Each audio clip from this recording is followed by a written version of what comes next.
शंकर भगवान जैसा गुरु भी जीवन में आ जाए तो आपको संतुष्ट नहीं कर पाएंगे।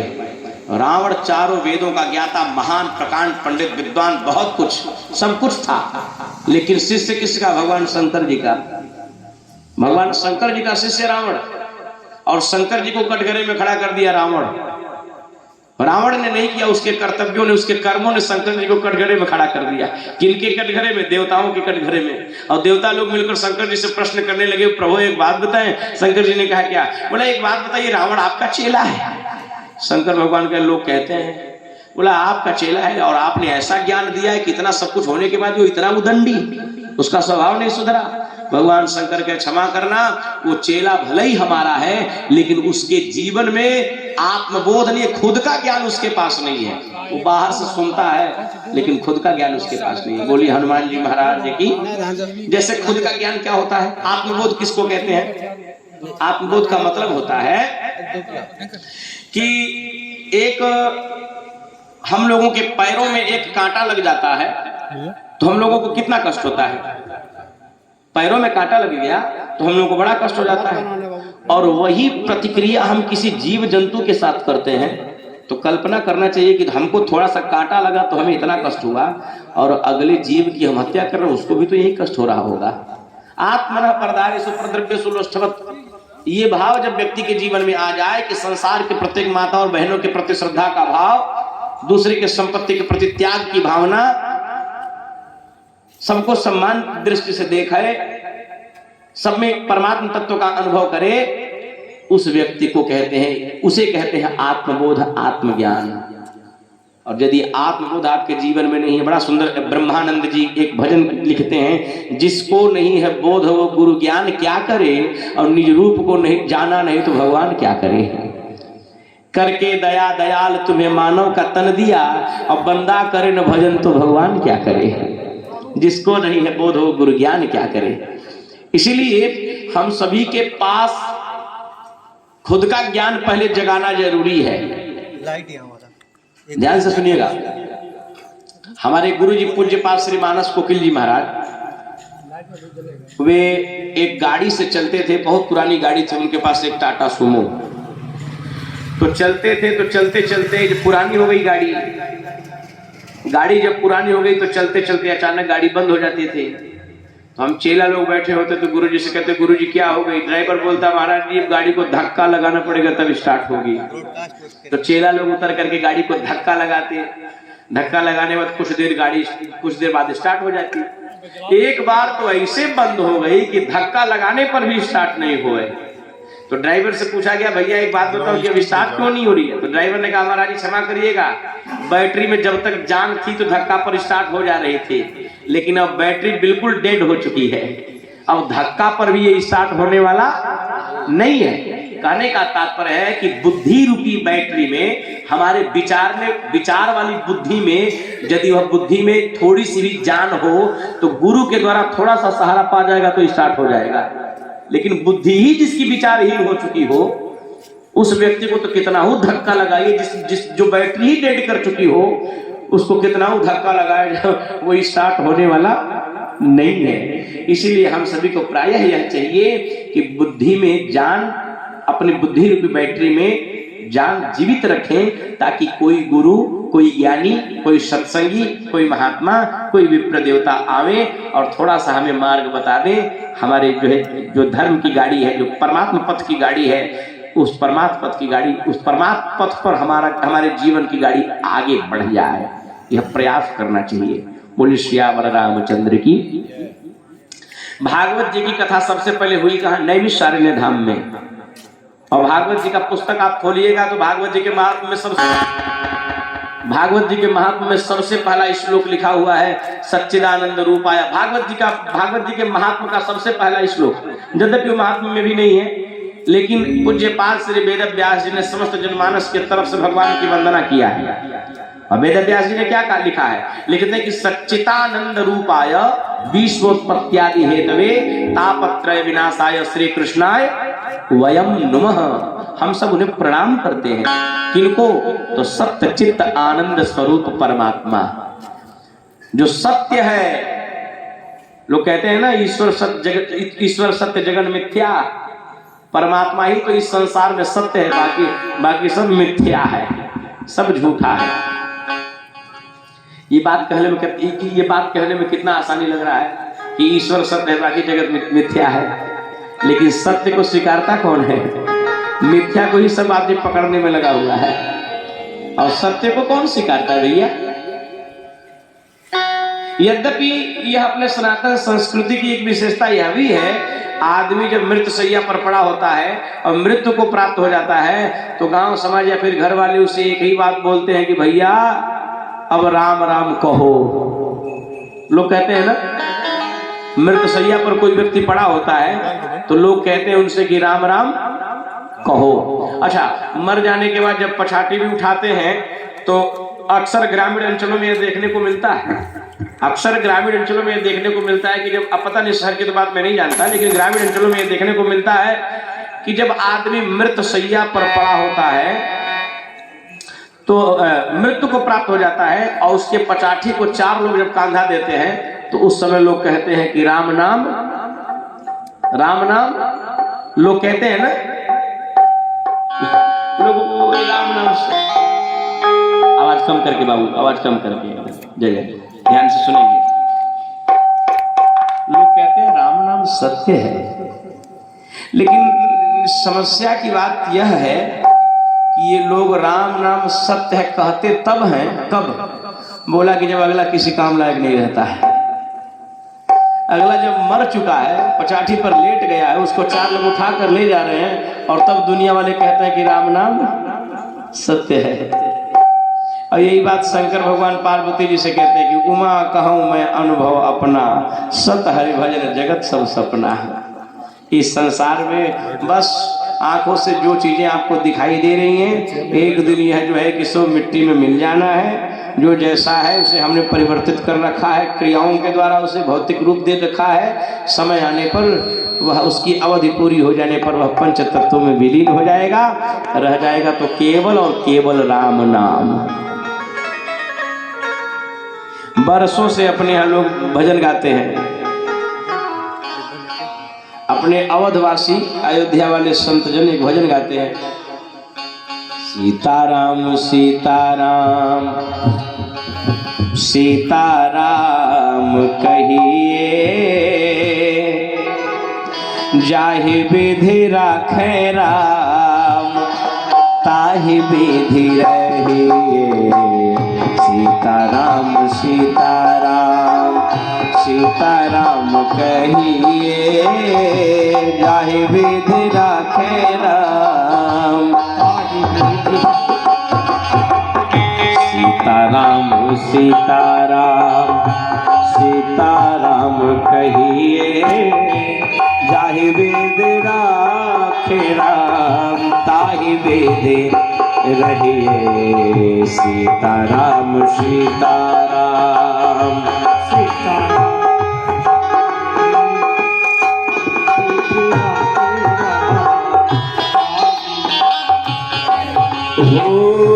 मुख में हो राम नाम, राम सेवा हाथ में, मुख में हो राम नाम, राम सेवा हाथ में। तू अकेला नहीं प्यारे, राम तेरे साथ में। तू अकेला नहीं प्यारे, राम तेरे साथ में। तू अकेला नहीं प्यारे, राम तेरे साथ में। तू अकेला नहीं प्यारे, राम तेरे साथ में। विधि का विधान जान, विधि का विधान जान, हानि लाभ सही।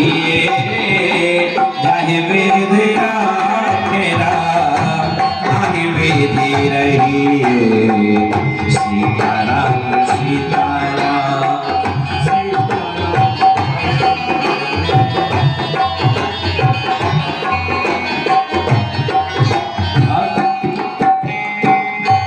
उस भजन का एक बड़ा प्यारा अंतरा है। हो अभिमान तो फिर मान नहीं पाएगा, किया अभिमान तो फिर मान नहीं पाएगा। होगा प्यारे वही जो राम जी को भाएगा, होगा प्यारे वही जो श्री राम जी को भाएगा, होगा प्यारे वही जो श्री राम जी को भाएगा। साधु संग राम रंग अंग अंग पगिए, जाहि वेद राखे राम ताहि वेद रहिए। सीताराम सीताराम सीताराम कहिए, जाहि वेद राखे। उस भजन का सबसे अंतिम मंत्र है, हो नाता एक राम जी से दूजी नाता तोड़ दे, नाता एक राम जी से दूजी नाता तोड़ दे। हो नाता एक राम जी से दूजी नाता तोड़ दे, आशा एक हरि जी से दूजी आशा छोड़ दे, आशा एक प्रभु जी से दूजी आशा छोड़ दे। लाभ हानि त्याग फल आशा त्याग शुभ काम करते रहिए, चाहे वेद राखे राम ताहि वेद रहिए। सीताराम सीताराम सीताराम कहिए, जाहि वेद राखे राम ताहि वेद रहिए। सीताराम सीताराम सीताराम कहिए, जाहि वेद राखे राम ताहि वेद रहिए। सीताराम सीताराम सीताराम कहिए, जाहि वेद राखे राम ताहि वेद रहिए। बोल सियावर रामचंद्र भगवान की। माता जी आप लोग अपना आसन लेकर यहाँ आ जाइए सामने। आप लोग माता जी सभी लोग आप लोग आसन लेकर इधर बैठेंगे तो बड़ा अच्छा लगेगा। इधर बार बार हमको मुख करना पड़ेगा ना, सामने आप लोग बैठेंगे तो अच्छा लगेगा। आप आराम से अपनी जगह पर बैठे रहिए, कोई बात नहीं, स्वतंत्र।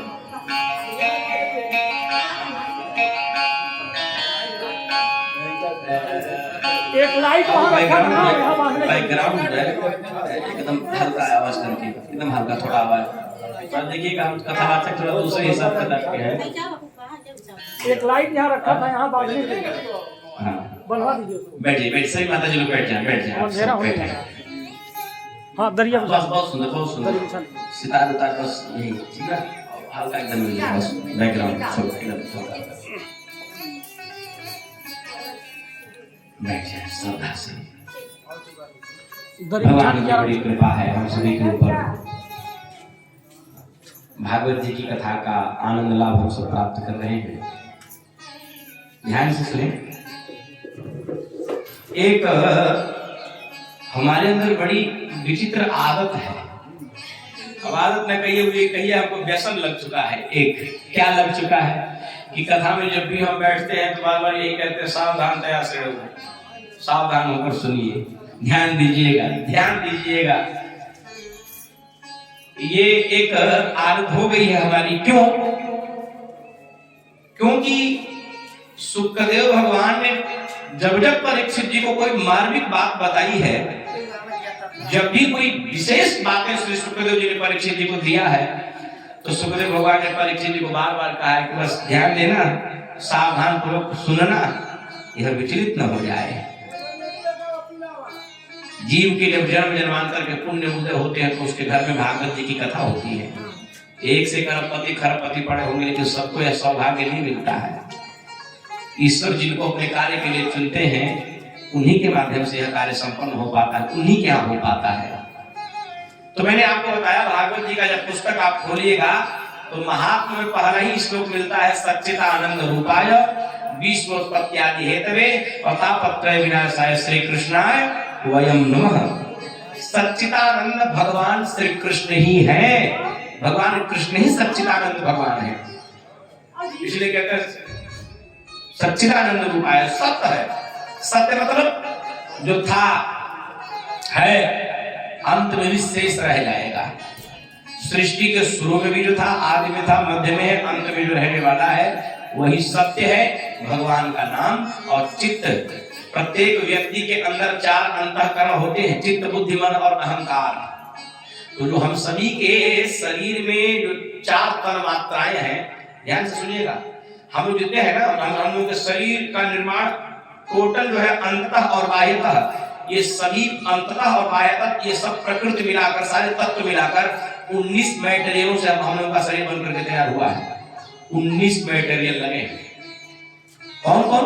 बोला 5 तो पंच तत्व है, क्षेत्र पावक गगन समीरा, धरती आकाश पवन आग पानी, तो पंच तत्व ये, और 5 हमारी कर्म इंद्रियां जो कर्म करती है, और 5 है ज्ञान इंद्रियां।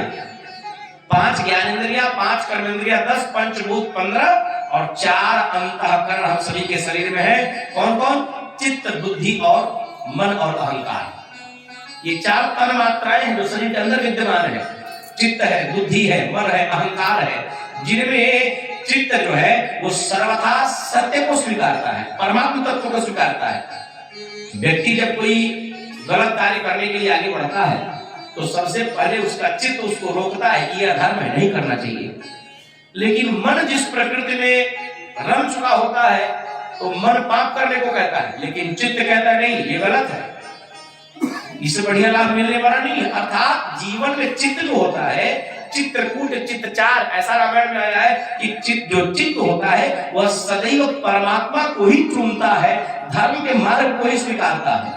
हम सभी के अंदर विद्यमान है। तो सत्य चित्त जो प्रत्येक जीव के अंदर ईश्वर तत्व की अनुभूति कराने वाला है वह चित्त, और सत्य चित्त और आनंद जो पूरे संसार में व्यापा हुआ व्यापक रूप से विद्यमान है, जो हम सब जिसका अनुभव करते हैं। आनंद का अनुभव होता है। जैसे हमने कोई बात कह दी, आप हंसने लगे, आनंद आया तो हंसने लगे, तो वो आनंद है कहाँ? मेरी वाणी में नहीं था, वो आनंद इस पूरे संसार में विद्यमान है और मैंने उसे अनुभव कर लिया, उसका अनुभव किया, वो हमें मिल गया। इसी तरह से परमात्मा भी इस संसार के जर्रे जर्रे में विद्यमान है। जिन खोजा तिन पाइयां गहरे पानी पैठ, जिन्होंने खोजा उनको मिले, जिन्होंने नहीं खोजा उन्हें नहीं मिले। हमसे बहुत पहले एक व्यक्ति ने कहा था कि महाराज एक बात बताइए। हमने कहा क्या? बोला एक बात बताइए कि आप एक बात बतावे कि नरसिंह भगवान जिस खंभे से प्रकट हुए थे वो खंभा कोई विशेषता क्या? नरसिंह भगवान जिस खंभे से प्रकट हुए थे वो खंभा कोई विशेष था या फिर पहले के खंभों में भगवान होते थे? और यदि भगवान पहले के खंभों में होते थे तो आज खंभे से क्यों नहीं निकल जाते? या फिर वो खंभा विशेष बनाया था या फिर कुछ और? एक संत कहते नहीं नहीं, भगवान तो आज भी प्रत्येक खंभों में है। हम तो खंभे में भगवान ढूंढते हैं, लेकिन क्या हम स्वयं का मूल्यांकन कर पाते हैं कि हम प्रहलाद बनने योग्य हैं कि नहीं? अरे भगवान तो खंभे से आज भी निकल जाएंगे। एक पद किसी ने लिखा कि सूर अनेक फिरे कनमागत पद सूरदास सुस्वाद कहा, मीरा बनी अनेक फिरे पर उस मीरा जैसी चाह कहा, राम कथा कितनों ने लिखी तुलसी जैसी मर्याद कहा, भगवान बसे हर खंभन में पर काढ़न को प्रहलाद कहा। भगवान तो आज भी प्रत्येक खंभों में जर्रे जर्रे में सृष्टि की जर्रे जर्रे में व्याप्त है। हम परमात्मा को ढूंढना चाहते हैं, परंतु क्या हम अपने स्वभाव का मूल्यांकन करते हैं कि हम उस योग्य हैं कि उनको प्रकट करा लें? वो स्वभाव जब हमारा हो जाएगा ना तो एक दिन भगवान जरूर खंभे से प्रकट हो जाएंगे। बोलिए वृंदावन बिहारी लाल की। बिंदु जी की एक पद रचना में याद आती है। बिंदु जी कहते हैं कि हमसा अधम आधीन जो तारे न जाएंगे तो आप दीनबंधु पुकारे न जाएंगे। बोले श्यावर रामचंद्र भगवान की जय जय। तो बोलते रहिएगा, ये हमारी थोड़ी बेकार आदत है, हर 10 मिनट में एक बार जय बुलवाते रहते हैं। तो लिखते हैं वेद व्यास जी, सच्चिदानंद रूपाय विश्व उत्पत्त्यादि हेतवे, और विश्व के उत्पत्ति और हेतु के कारण तापत्रय विनाशाय, जो दैहिक दैविक भौतिक ये 3 प्रकार के जो ताप है, इन 3 प्रकार के तापों का उन्मूलन करने वाले, विनाश करने वाले, नाश करने वाले भगवान श्री कृष्ण को मैं बारंबार प्रणाम करता हूँ। प्रणाम किया। देखते हैं कि नैमिषे सुतमासीनम अभिवादा महामतिम। नैमिषारण्य धाम का नाम आप सब सुने होंगे। नैमिषारण्य धाम का नाम सुने हैं? नैमिषारण्य आप चले जाएंगे अयोध्या के बगल गोंडा और सीतापुर का जो मध्य का जंगल जो है। जय जय जी जी। हाँ, क्या बात है, बहुत सुंदर। हमारे अयोध्या के बगल में है सीतापुर का संपूर्ण जंगल ही नैमिषारण्य ही बोला जाता है। लेकिन नैमिषारण्य धाम वहाँ विचित्र बना हुआ, बड़ा सुंदर बना हुआ है। नैमिषारण्य का अर्थ होता है निमिष अरण्य, अर्थात बड़ी प्राचीन घटना है। एक बार जब महात्मा लोग भगवान नारायण के पास गए, भगवान विष्णु के पास, और भगवान विष्णु के पास जाकर के उन सभी महात्माओं ने उनको प्रणाम किया और भगवान से कहा कि हे प्रभु, हम लोग सत्संग करना चाहते हैं, और सत्संग के लिए जगह कोई निर्धारित नहीं हो पा रही कि सत्संग कहाँ करें। सोचने वाली बात है, सत्संग हर जगह नहीं किया जाता है, सत्संग के लिए जगह बताई गई है। लेकिन लोगों का स्वभाव ऐसा बन चुका है, चौराहे पर चाय पीते पीते सत्संग शुरू कर देते हैं। और कहाँ बताए कहाँ लोग सत्संग करते हैं। ग्रामीण अंचलों में चले जाइए, जो सबसे अधिक नशाबाज होगा वो बड़ी अधिक सत्संग करता होगा, और जहाँ नशेड़ियों का अड्डा होता है वहां सत्संग दूसरा शुरू हो जाता है। लेकिन वो सत्संग वहीं तक सीमित रहता है, वो सत्संग न उनके घर तक आ पाता है और न उनके व्यवहारिक जीवन में उतर पाता है।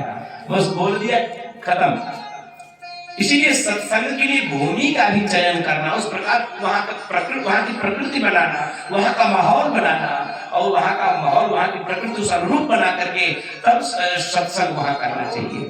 2 चीजें होती है, एक होता है सत्संग और एक होता है भजन। भजन कभी भी व्यक्ति को चाहिए कि वो छुप कर करे, और सत्संग हमेशा लोगों को बुला करके, अपने रिश्तेदारों को बुला ले, अपने इष्ट मित्रों को बुला ले। जब भागवत कथा सुननी चाहिए तो भागवत जी के महात्म्य में कहते हैं कि भागवत कथा सुननी चाहिए तो अपने इष्ट मित्रों को तुलसी दल दे दीजिए। आज तो जमाने में फोन हो गया, फोन कर दिया जाए, तुलसी दल दे दिया जाए, निमंत्रण दे दिया जाए, संत महात्माओं को बुला लिया जाए, और सभी को इकट्ठा करके और सबके साथ सत्संग करना चाहिए कि अपना कल्याण तो हो ही हो, अपने ही माध्यम से अपने लोग, अपने साथ जितने लोग जुड़े हैं सभी का कल्याण हो, सभी का। तो 2 चीजें बताई गई हैं कि आदमी को बिल्कुल सावधानी पूर्वक सत्संग, हमेशा संत महात्मा गो विप्र ब्राह्मणों के संग में, और भजन हमेशा छुप करके। भजन ऐसा करिए कि केवल आप जाने और जिनका भजन हो रहा है वो जाने। पूजा वाले घर में बैठ जाइए, अब बस हाथ जोड़कर भगवान से कहिए कि हे प्रभु, ये तेरी और मेरी बातें या तू जाने या मैं जानूं। भगवान का भजन करिए तो ऐसा करिए कि केवल भगवान आपकी अरदास, आपकी वाणी उन तक जाए। लेकिन समाज में एक विडंबना चल गई है, आदमी भजन भी छुप करके नहीं करता, भजन छपा करके करता है। जबकि भजन हमेशा छुप कर और सत्संग हमेशा छपा कर करना चाहिए।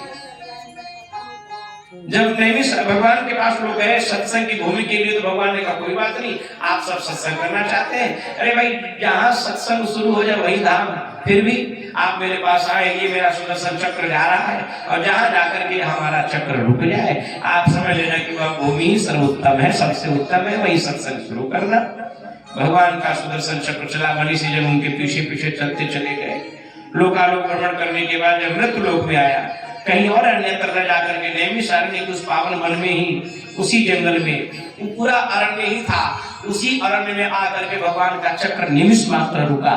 तब से उसका नाम हो गया नैमिषारण्य। निमिषारण्य शुद्ध नाम उसका निमिषारण्य, अर्थात एक निमिष भगवान का चक्र आकर इस अरण्य में रुका। अरण्य माने जंगल, वो हो गया नैमिषारण्य। महात्मा जी लोग भैया बहुत भटक लिया, भगवान का चक्र यहीं आया, यहीं आकर के रुका, यानी भगवान के चक्र ने हम सभी को उपदेश कर दिया, स्वस्थ कर दिया कि सत्संग के लिए भूमि उत्तम यही है। तो नैमिषारण्य महात्मा, सभी महात्मा लोग नैमिषारण्य धाम में ही बैठकर सत्संग कर रहे हैं, चक्र तो चला गया। फिर 88,000 महात्मा लोग बैठे और सोच रहे हैं कि सत्संग तो हम करें, लेकिन कोई ज्ञानी गुरु मिल जाए तो और बढ़िया है कि नहीं? किसी को निमित्त बनाकर, यद्यपि एक बात हम लोगों को विशेष रूप से ध्यान देनी चाहिए कि अपने घर का 5 वर्ष का बालक ही हो और यदि वह धर्मयुक्त बात बोल रहा हो तो पूर्णतः श्रद्धा के साथ उसको सुनना चाहिए, उसका समर्थन भी करना चाहिए। अपने घर का ही बालक क्यों ना हो, यदि धर्मयुक्त बात कर रहा है, भगवान की कथा सत्संग कर रहा है, श्रद्धा उसके प्रति रखनी चाहिए। अब देखें, ये 88,000 लोग महात्मा लोग बैठकर सोच रहे थे कि कोई गुरु ज्ञानी मिल जाता तो कथा सत्संग शुरू हो जाती है। विचार लोग बना रहे थे, बैठे थे, भजन हो रहा था, लेकिन गुरु कैसे जीवन मिल जाएगा? ऐसे मिल जाएगा? गुरु के लिए बड़ा त्याग करना पड़ता है। और रामायण बाबा लिखते हैं कि गुरुबिन भव नितरैन कोई जो विरंच शंकर सम होई। ब्रह्मा विष्णु महेश का भी प्रभुत्व आपको मिल जाए, और यदि आपके जीवन में सही मार्गदर्शक नहीं मिला, सही गुरु नहीं मिला, जीवन का कल्याण होने वाला नहीं है। गुरु की आवश्यकता नित्यांत जीवन में है। गुरु शब्दस्व अर्थामिदम अंधकार, गुरु शब्द से अर्थाइदम निवर्तक प्रकाश। गुरु का अर्थ होता है कि जो अंधकार से हमें प्रकाश के तरफ ले जाए। आजकल लोग दीक्षा लेते हैं, गुरु मंत्र लेते हैं और प्रश्न भी करते हैं, प्रश्न भी रखते हैं परिवार के सामने कि किनको गुरु बनाएं। तो ग्रामीण अंचलों में क्या प्राय ऐसा देखने को मिलता है, भाई फलाने तुम्हारे गुरु घराना है, उनके बालक उनसे तुम दीक्षा ले लो। लेकिन हमारा यह खुद का सिद्धांत है कि आप दीक्षा तब तक मत लीजिए, कब तक? बोला जब तक कि आपका मन जो है नियंत्रित न हो जाए, जब तक आपका स्वरूप तैयार न हो जाए, जब तक आपका स्वभाव न सुधर जाए, जब तक आप गुरु जो आपको दे, गुरु जो मार्ग आपको बताए उस मार्ग पर आप चलने लायक न हो जाए, तब तक दीक्षा नहीं लेनी चाहिए। अन्यथा गुरु के द्वारा मंत्र लेकर के और गुरु के बताए हुए मार्ग पर न चलकर उल्टा चलते हैं तो आपने अपना भविष्य तो बिगाड़ा ही बिगाड़ा, उस गुरु का भी आपने अपमान कर दिया। भले पात्र तो हो जाए, कुम्हार के घर से मटका ले आइए, ये कलश ले आइए और लाने के बाद खूब सुंदर बना हो, खूब सुंदर डेंटिंग पेंटिंग हो और कलश के पेली में छेद हो तो कुछ रुकेगा उसमें न जल ठहरने वाला है और ना ही उसमें कोई भी वस्तु आप डाल दीजिएगा रुकने वाला नहीं है। क्यों? क्योंकि पात्र गड़बड़ है। कहने का मतलब यह है कि हम लोग जितने लोग हैं, हम जब पात्रवत हो जाएंगे, हमारे अंदर वह योग्यता आ जाएगी तो निश्चित ही गुरु कोई भी आ जाएगा, वो आकर के पीठ ठोक देगा, जीवन का कल्याण हो जाएगा। गुरु कोई भी आ जाएगा, लेकिन पहले पात्रवत तो हो।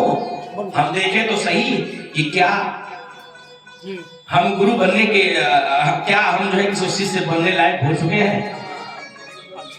और यदि ऐसा देख लीजिए, ये अगर जो आपके